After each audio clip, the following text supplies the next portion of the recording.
Pada suatu kali, bangsa itu bersungut-sungut di hadapan Tuhan tentang nasib buruk mereka.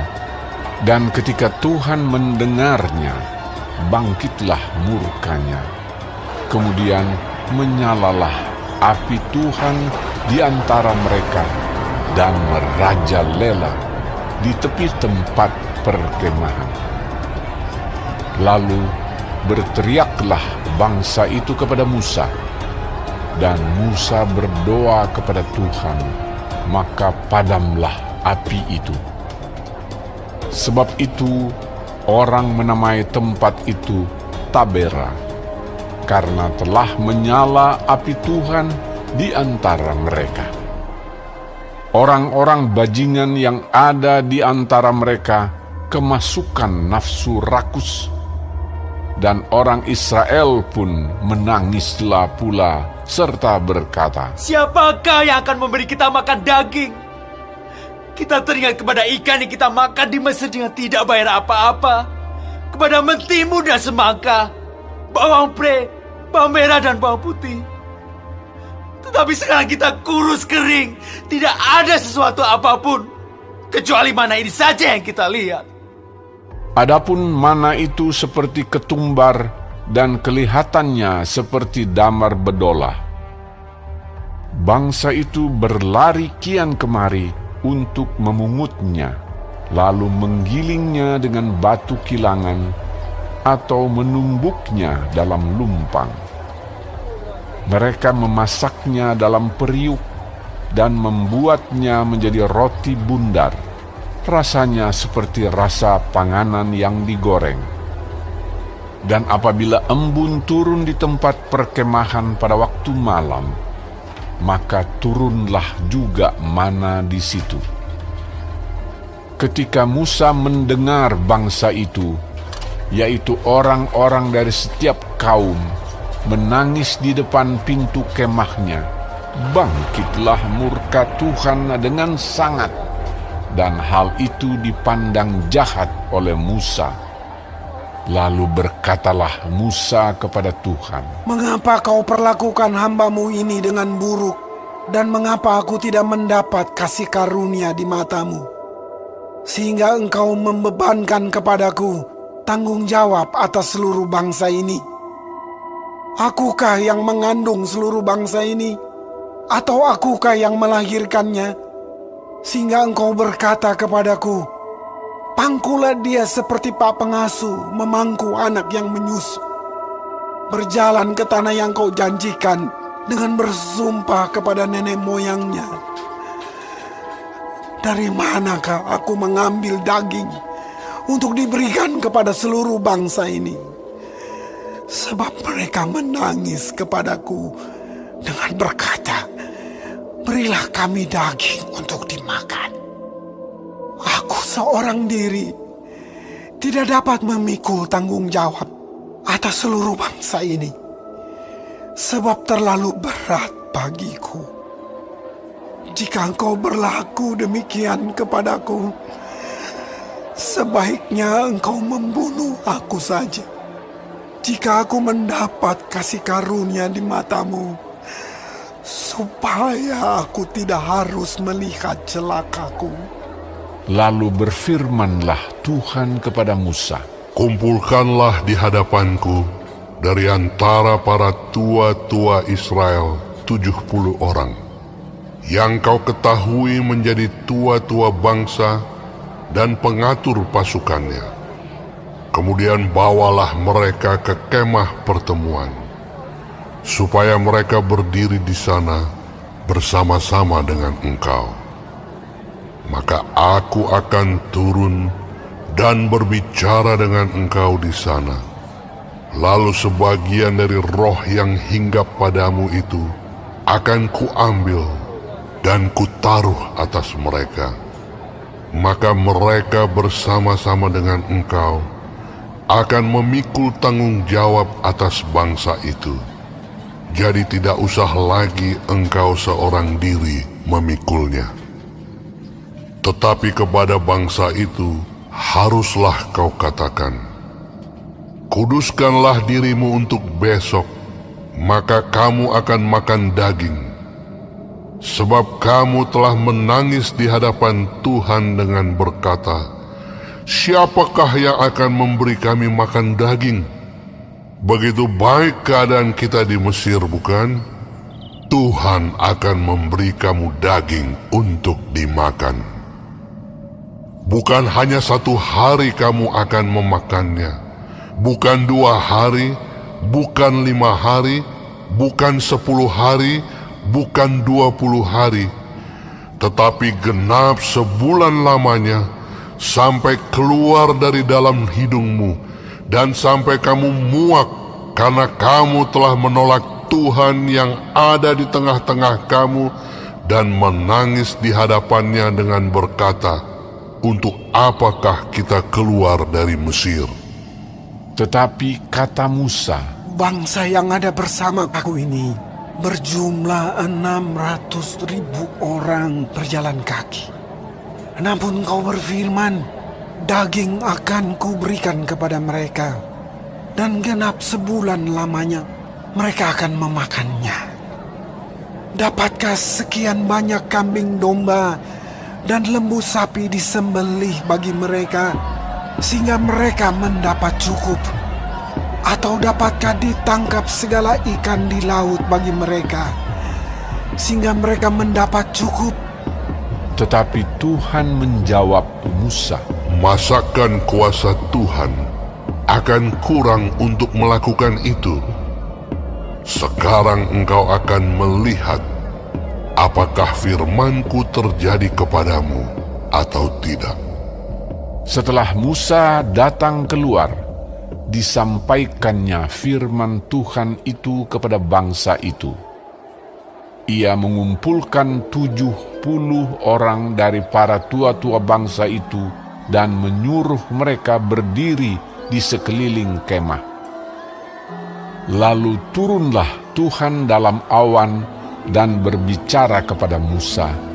Kemudian diambilnya sebagian dari roh yang hinggap padanya dan ditaruhnya atas ke-70 tua-tua itu. Ketika roh itu hinggap pada mereka, kepenuhanlah mereka seperti nabi, tetapi sesudah itu tidak lagi. Masih ada 2 orang tinggal di tempat perkemahan. Yang seorang bernama Eldad, yang lain bernama Medad. Ketika roh itu hinggap pada mereka, mereka itu termasuk orang-orang yang dicatat, tetapi tidak turut pergi ke kemah. Maka kepenuhanlah mereka seperti nabi di tempat perkemahan. Lalu berlarilah seorang muda memberitahukan kepada Musa, Eldad dan Medad kepenuhan seperti nabi di tempat perkemahan. Maka menjawablah Yosua bin Nun yang sejak mudanya menjadi abdi Musa. Tuanku Musa, cegahlah mereka. Tetapi Musa berkata kepadanya, Apakah engkau begitu giat mendukung diriku? Kalau seluruh umat Tuhan menjadi nabi, oleh karena Tuhan memberi rohnya hinggap kepada mereka. Kemudian kembalilah Musa ke tempat perkemahan, dia dan para tua-tua Israel. Lalu bertiuplah angin yang dari Tuhan asalnya. Dibawanyalah burung-burung puyuh dari sebelah laut, dan dihamburkannya ke atas tempat perkemahan dan di sekelilingnya, kira-kira sehari perjalanan jauhnya ke segala penjuru, dan kira-kira 2 hasta tingginya dari atas muka bumi. Lalu sepanjang hari dan sepanjang malam itu dan sepanjang hari esoknya, bangkitlah bangsa itu mengumpulkan burung-burung puyuh itu. Setiap orang sedikit-dikitnya mengumpulkan 10 homer. Kemudian mereka menyebarkannya lebar-lebar sekeliling tempat perkemahan.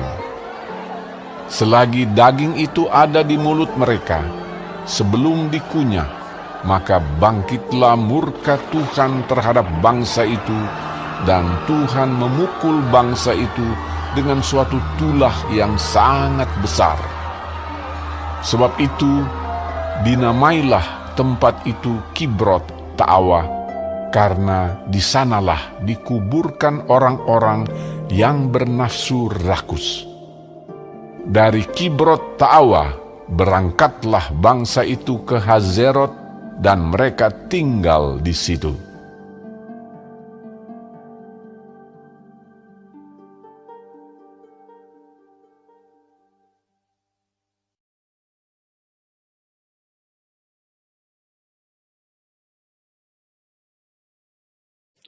Shalom semua jemaat Tuhan, kembali kita di dalam pendalaman Alkitab Clear Sight. Sekarang kita sudah memasuki kitab Bilangan 11. Tuhan Yesus memberkati.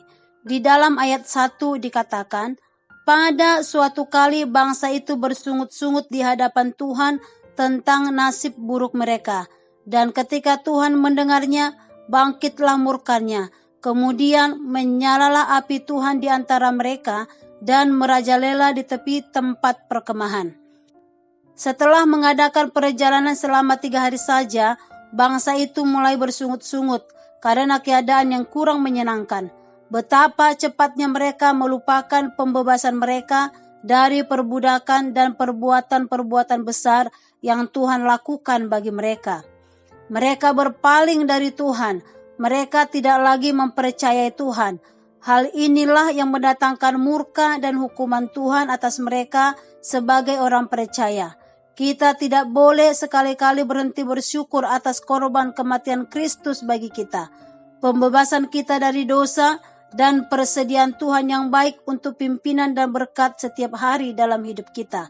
Di dalam ayat 4 dikatakan, orang-orang bajingan yang ada di antara mereka kemasukan nafsu rakus, dan orang Israel pun menangislah pula serta berkata, siapakah yang akan memberi kita makan daging?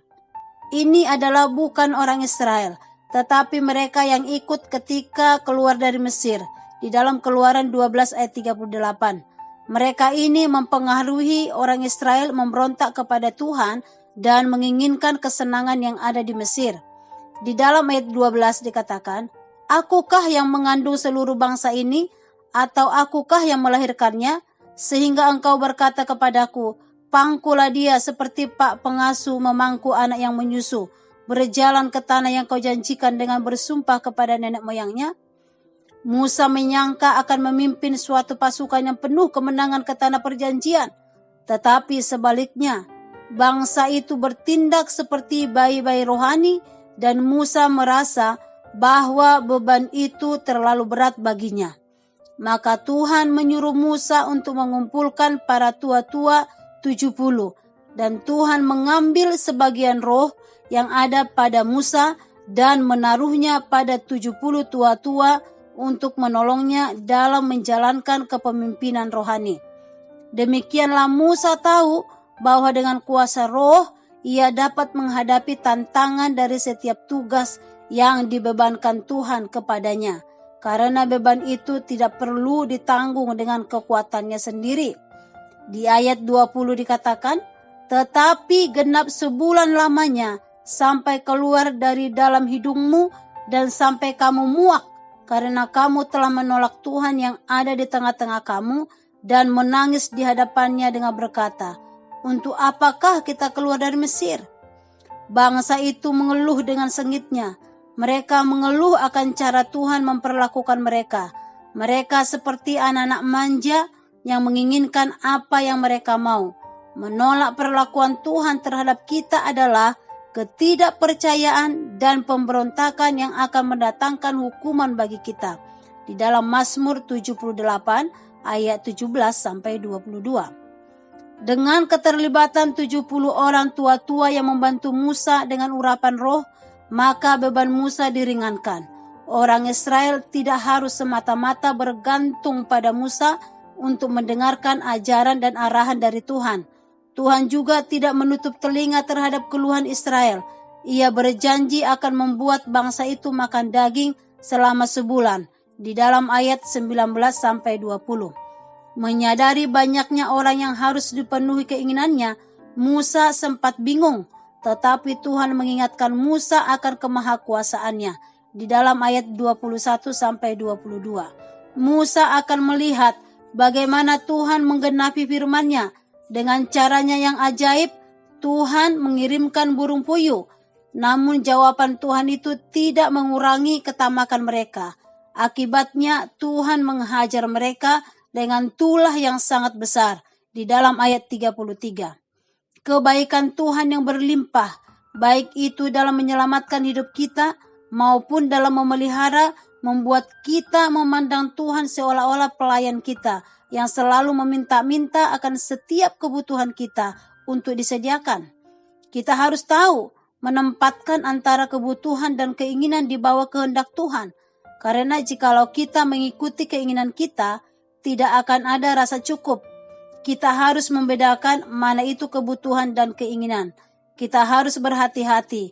Jangan biarkan rasa nafsu rakus menguasai kita.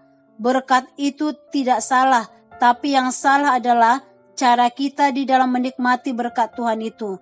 Dan dalam segala keadaan jangan mendikte atau memaksa Tuhan di dalam memenuhi apa yang kita mau. Amin. Tuhan Yesus memberkati.